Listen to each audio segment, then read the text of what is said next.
Good evening, everyone. My name is Jasmine Hippolyte, and I currently serve as the Vice President of the Institute of Politics, and I'm currently zooming in from Somerville, Massachusetts. I'm so excited to welcome you all to our second week of FAST Forums, our new series for conversations with prominent public figures, including elected officials, journalists, and activists. While we can't join together in person, technology allows us to convene virtually, and bringing FAST Forums online allows us to share Harvard University's premier arena for political speech, discussion, and debate across many states and countries while we work remotely for the remainder of the semester. I want to thank you all for being here, and ask that you please join me in welcoming our moderator and former IOP resident fellow, Beth Myers.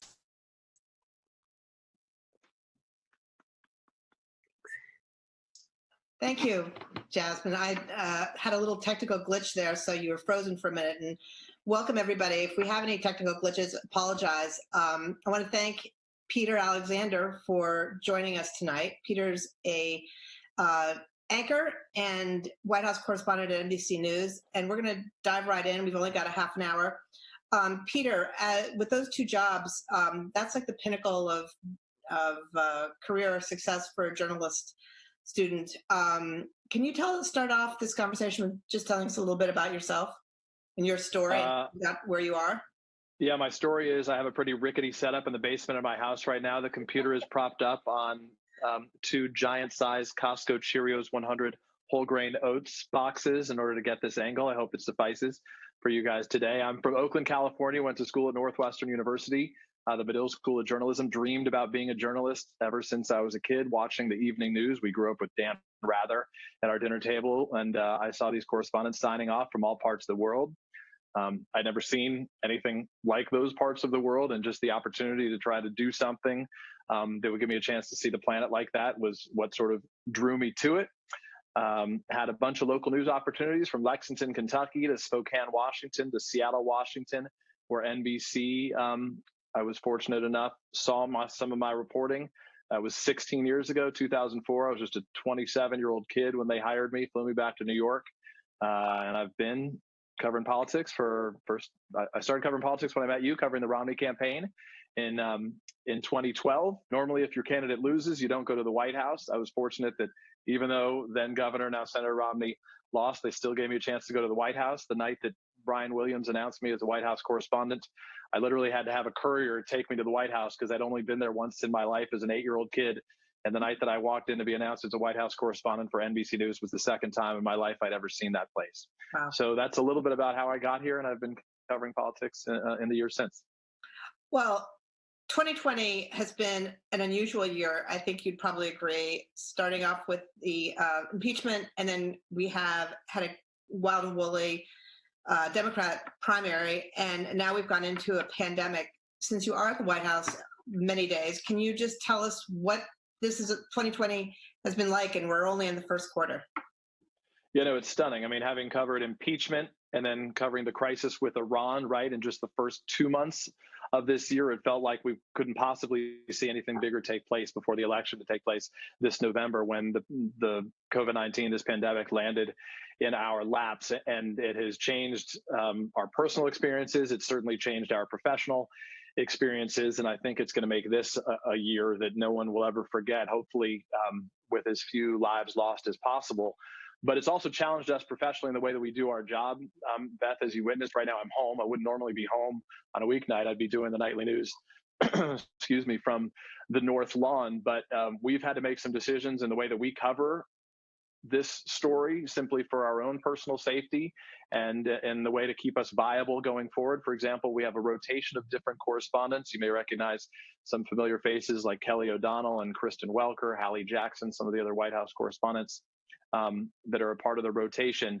But given the circumstances of what's taking place right now, just a couple of weeks ago when this started, I said to one of our bosses, I said, someone's going to walk into the briefing room and sneeze, and we're going to find out they have this thing, and we're all going to be going home for 2 weeks, and we're going to be in no position to cover the President of the United States, to pose these questions to him in the front row. And so we've made some changes as a result of that, where I go in for a week, come home, work from home the next 2 weeks, which is what the setup that's, hopefully this doesn't happen when we're on the broadcast for the Today Show this weekend, but this is what the setup is in my basement, with a camera and lights and a live view, as we call it, that allow me to broadcast from here where I can contribute from home and make calls and report from this place.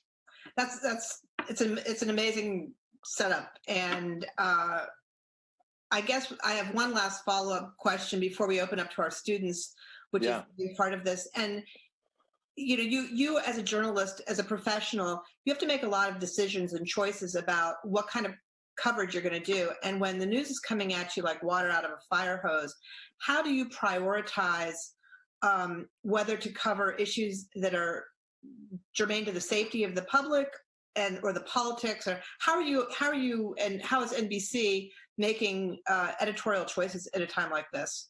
Yeah, it's a juggling act. Unfortunately, I'm not making these decisions alone or in a vacuum, right? There's an entire team of people, from the executives to the producers of the broadcast, the Today Show, and the Nightly News with Lester Holt, that are making each of these decisions. I mean, really, this is less a time about politics than it is a time about people, right?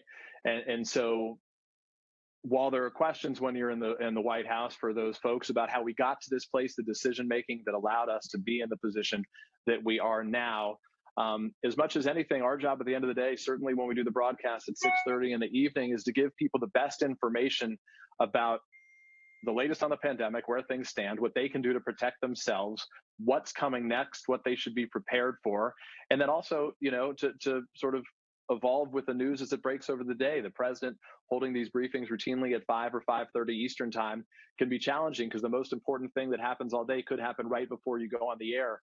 And so we have to be fluid in terms of our coverage.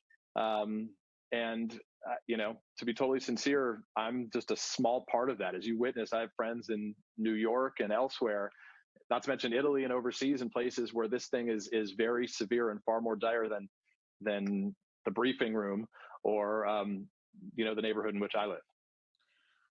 Okay, thanks. I'd like to queue up our first student, Please. Mina.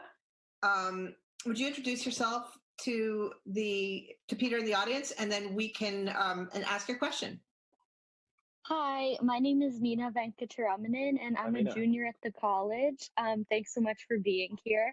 My question is about covering the White House during this time as it relates to news not related to the coronavirus.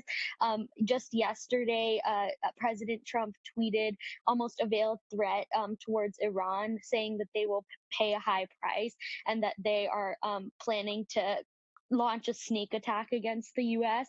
I know that was followed up by reporters during the briefing yesterday. How does it work in terms of covering news that's not related to coronavirus? Is there a strategy that your team implements to make sure that, as it relates to terrorism and other global issues, that these are still getting enough attention? Or are you worried that amid all the important coverage going on with public health, that these other topics are being neglected, or it's hard to kind of juggle all of them?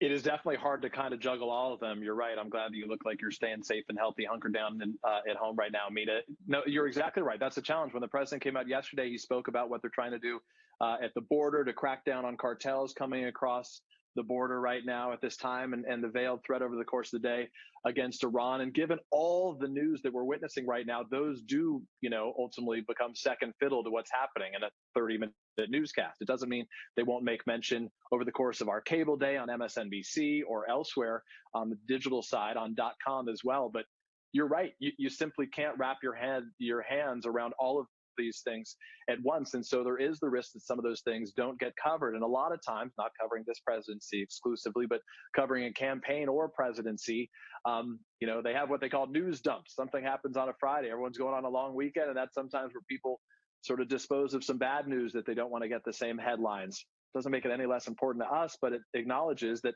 fewer people may hear about it. And so fundamentally, that is a challenge all the time. As you witnessed yesterday, the president was pressed on those topics. Those briefings are often broadcast live on at least cable television and some local stations across the country as we speak right now. So certainly people would see answers in that moment, but you're right. They don't get the context necessarily that they deserve or the attention. All right, thank you. Eric, you're up next. Hi, Peter. My name's Eric. I'm a junior at the college, calling in from home in New Jersey right now. So There's definitely a lot about this administration that we know is not normal. And we see that not just through the way they're managing this pandemic, but we've seen it over the course of the past 3 years. And in your case, as someone who worked to cover both the Obama administration as well as the Trump White House, I'm simply interested to know what you see as maybe the most consequential change in how the administrations have treated the press and sort of postured themselves towards the press, and how that has sort of made your day-to-day work different. Well, I'm a member of the press, so often we end up getting asked questions about ourselves. But really, at the end of the day, I don't view any of this as about me, right? This is about the president, the way he conducts himself. You may have seen a couple of weeks ago, I asked the president a couple tough questions, and followed up by asking him what I think would generally be viewed as a softball. I asked him what he wanted to say to Americans out there who were scared after dictating some of the terms of the moment, how many people had been diagnosed and how many people had died in the United States. He took a whack at me. He said that I was a terrible reporter and it was a nasty question. I suspect he was still frustrated by the line of questioning that preceded it. But at the end of the day, in that moment, just as an example, I mean, I sat on my hands. I didn't say anything. I think I went like this. People made fun of me for clutching my pearls, as they say. But I just, it wasn't about me. It's about the president. He's the president of the United States. This is his moment, and he's the one on the spot right now. Because at the end of the day, I think the most important thing here, Eric, is that truth matters, competence matters, compassion matters. All these things matter, right? And so the questions that you ask don't always have to be fact-based. They can sometimes just be a question of putting the president under the spotlight and seeing how he delivers, what he can say about what they've done, what he can say about sort of the evolving terms of the situation. One of the things that's most challenging, I guess, to the basis of your question with this president in particular is I'm in the business of holding people accountable for their words and for their actions. But I cover a president for whom words often don't mean that much, right? He can say things that are competing with one another in consecutive sentences, to say nothing of consecutive weeks. Just earlier this week, he said, last month, I think February 26th, he said, "This is like the flu. It's like the flu." And then a day or two ago, he said, "This is not the flu. It's vicious," right? And the White House would push back on the suggestion that has been made that he has downplayed the situation. But fundamentally, he did when he characterized, in January 22nd, I think on CNBC, he said, "This is totally under control. It's all going to be fine." He said he wanted to keep people calm. But I think people, what they really want, my job to get from him is the facts. Just tell us the facts, sir. That's what we're looking for. And so I don't view myself as a Democrat or a Republican. I view myself as an advocate for the facts. Thanks. That's a great answer. Up next is John. Hi, Peter. Thanks so much for taking the time today. John, we can't quite hear you. Could you speak up? Yeah. Hi, Peter. Can you hear me now? Hi. I do a little bit. You're a little off mic, but you talk loud. We'll do our best. Okay. Well, thanks so much for taking the time today. I'm John. I'm a second-year Kennedy School student here, and my question had to do with the national media being mostly concentrated in the New York City, Washington, Minnesota corridor area. How do you and your team at NBC News or MSNBC ensure that you're covering this pandemic that's affecting everyone in the country and not just tunnel vision focusing on East Coast states? For example, I feel like Governor Cuomo's had a lion's share of mainstream media's attention right now. I would argue that Governor Newsom, Governor Inslee, Governor Wine in Ohio has done a much better job at actually containing this virus. So, John, your mic's a little quiet. For those who are joining us at home, I think he's asking me about the fact that the national media is so centralized in the Select Corridor, Washington, D.C., and New York, and so often that gets outsized coverage by comparison to other places, and how we sort of handle that. You're right. I grew up in the San Francisco Bay Area in California, and I used to, watch the evening news and wonder why, like, if there was a storm in, New York, that was the first 5 minutes of the evening newscast on some occasions, right? This is where the bosses live.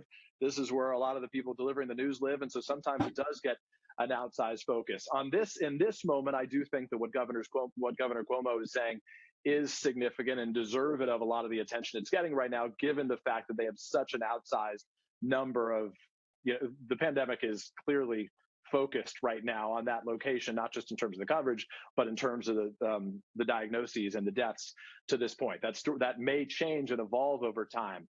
You've witnessed the numbers growing in New York, and there's been new attention and new scrutiny on Governor DeSantis there, as we witness some other cities like Detroit and elsewhere having their issues. There's been new focus there. You guys are going to get a nice look around at what all the different backdrops are going to be like on the Today Show if I don't botch them up over the course of this. But we'll do that for fun at the end.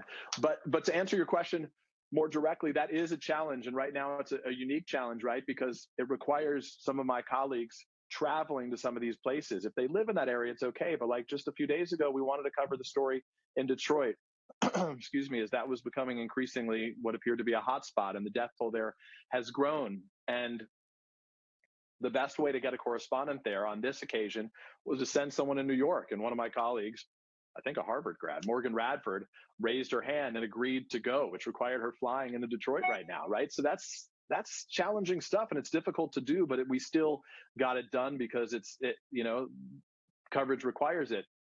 I think one of the benefits, though, of the technology that we're using here, Zoom and whatever else, is we can now have these conversations with people around the country. You're hearing from doctors on the front lines, from patients in faraway parts of the country via the internet now in a way that really takes you literally into someone's personal experience. And everybody is now a content provider because they're just using their own phone, right? You'll appreciate this for a little back behind the scenes. So when we go into the briefing rooms, you see this sticker, this pink sticker.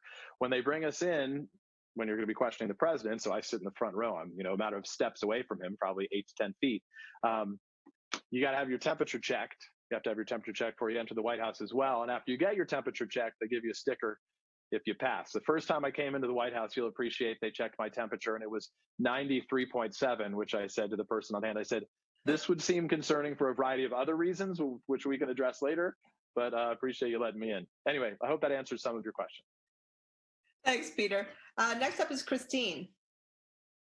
Hi, I'm Christine. I'm a first year at the college. So when you asked President Trump that question, while he was flipping out, he accused you of sensationalism. Do you think sensationalism in coronavirus coverage has been a problem? How can the media maintain a balance of not exaggerating negative or positive news? It's a good question. I take pride, at least in the coverage that we've been providing, that has not been sensational. Certainly the Today Show in the morning and the nightly newscast in the evening have many more eyeballs right now because so many people are coming and trying to find a safe place to sort of catch up on all the news. And I think we've gone to great lengths to make sure that we're just delivering them just that. The facts, as I said when this conversation started, is really what they want to know. Now, that's not to say, and I don't think this is sensational, that's not to say that you don't focus on the hot spots, right? Like obviously the attention is focused on New York City increasingly, and New Jersey and Connecticut, the areas where these numbers are greatest. And it's not unreasonable that there are places in other parts of the country, where rural areas and others, where they may not have this same experience and may say, man, that's a not in my backyard problem right now. Nonetheless, we've already seen more people, not that this comparison I think is even really appropriate, but you saw mentioned yesterday that the death toll from coronavirus is now exceeds those who died in 9/11, right? So this is, whether it's just a New York centric story or a national story, this is a national experience right now. And I think we're going to witness before it's all done that everybody is touched by this in some way. So in terms of whether it's sensational or not, I don't think so. I certainly don't think my colleagues and I have. That is never our intention. I think in the briefings, obviously, sometimes the moments can become heated because you have to ask tough questions, and obviously people in positions of power, be it President Trump or others, sometimes don't like those questions being posed to them. Peter, thanks for the candor. Up next is Sophia. Hello, my name is Sophia. Thank you for joining the call today. I had a question about what has proven to be the best way to minimize and battle misinformation and provide the best information to the nation, especially as it changes so rapidly now with respect to the pandemic. Sophia, really good question. Next time I'm going to do my lighting class with you, because that's what I looked like yesterday before I started this, and I finally figured out how to get it to work. You're a little silhouetted, but I appreciate you asking that question. You were asking about misinformation. This is one of the biggest challenges of this era, right? Because you have to be extra careful about your sources of information. And on top of that, you have to be transparent about your sources of information. So it requires double checking and triple checking your facts right now. And not only double checking and triple checking your facts, but double checking and triple checking the information that's provided to you by people in positions of power, the president and others. One of the real challenges with this president is you can't really sort of react to what he says so much as what he and his administration does. And so often they'll communicate a message that the facts don't back up. Now, it's not exclusive to this president, certainly, but we've witnessed a lot of that. This is a president who came from, he was a prominent real estate guy and was a reality TV star, and he knows how to sell it, right? That's what he does well. He sells it. As he said, my job is to be positive. I remember early on when I was covering him during the campaign, he pulled me aside he was standing next to his daughter, Ivanka, pulled me aside and he said, "Hey, Peter, stop being so tough on me. Be nice. Just be nice for once. Give me some good press. And when I'm president, I'll be so good to you. I'll take such good care of you," is what he said. And I said, "Respectfully, Mr. President, I think your opponents, the Democrats, Hillary Clinton would probably say I'm way too nice to you, that I should be much more critical of you." And he looked at Ivanka and he said, "Do you believe that?" He hears it. He's hearing it from the other side too. And I think in some ways, this president thinks the media is there to be sort of his amplifier, right? And that's not our job. Our job is to give context to what the administration is doing and to fact check it along the way. And that's why we have a ton of people there. One of the real challenges that's unique in this administration, sorry, darn backdrop, is that one of the rules that the president and his aides enforce is that so much of what he says, so much of what others say has to be done on what we call background, where it has to be a source close to the president's thinking or a White House official, even basic things. When the president was sending out his best wishes to Boris Johnson earlier this week, or the White House was saying they were sorry to hear that he wasn't feeling well and hope he feels better soon, that was done on background. It had to be attributable to a White House official, which is like, that has to be attributable to a White House official. The White House on the record as the press secretary can't say such a thing. So one of the real challenges is the president tries to poo-poo the reporting that me and my colleagues do every day, but these are coming from officials close to the president, people that work in his building, even if we don't get to attribute it to them by name. Okay, so I apologize, but the next student I don't have a name for because it's not appearing on my screen. So if you could, you're in the dark, and if you could just say your name and ask Peter your question. Thanks. Please. Sure. Hi, Peter. Thank you so much for joining us. My name is Ani. I'm a senior at Harvard College. Hi, Ani. So I get the sense that the president has come under a lot of fire from members of the media for admittedly very questionable statements over the last few weeks. Nothing new to the presidency over the last few years.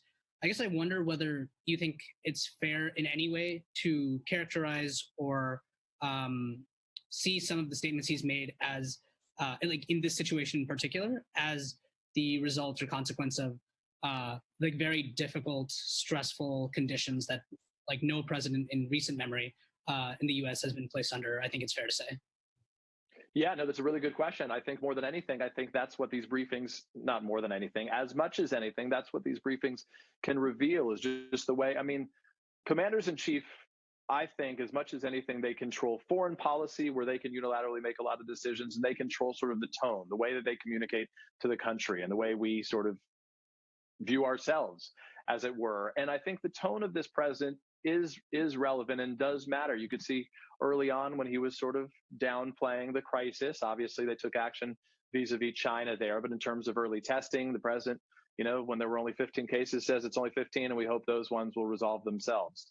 And then more recently, as the numbers started to rise, and you saw the president, he got upset with me one day. You can decide for yourself whether that's revealing, but it's important that people make their own judgments on that. And just in the last 2 days, the president his tone had shifted clearly, where he said this is going to be a very painful 2 weeks for this country, right? Which, to be honest, that sort of matter-of-fact language, I think, was striking to a lot of people because it was so different from what he had initially said. But I think it also matters, and it reveals this president coming to terms with this situation, I think, perhaps in real time. Thanks, Peter. Next up is Emily Rapp, and I think she's going to be our wrap-up question.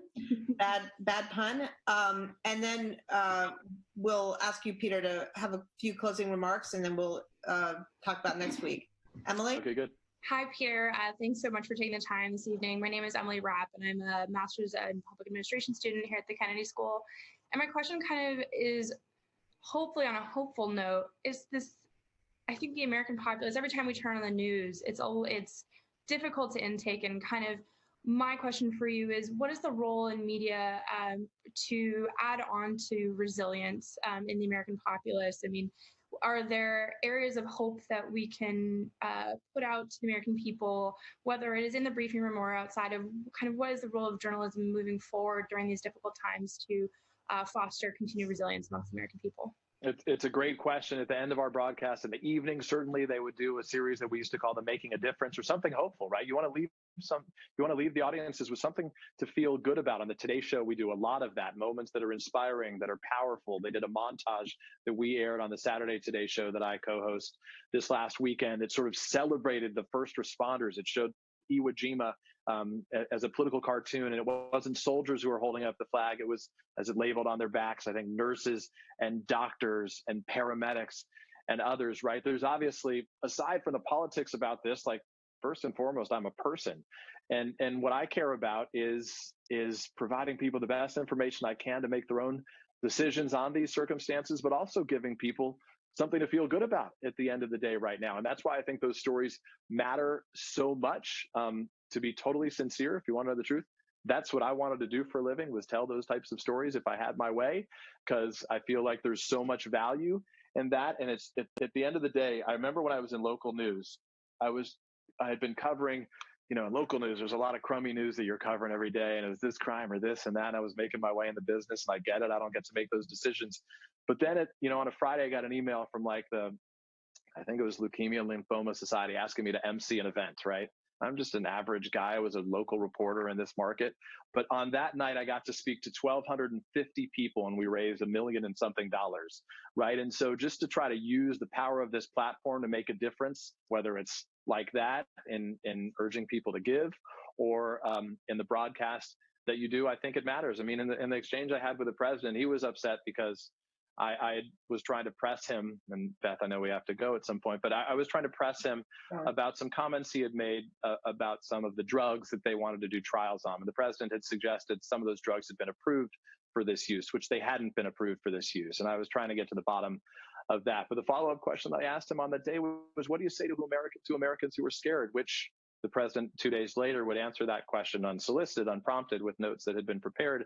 But those are the moments also that I think can be uplifting, the way that our politicians and others handle these moments, because they give us a sense of safety and a sense of comfort and a sense that everything's under control. Wow.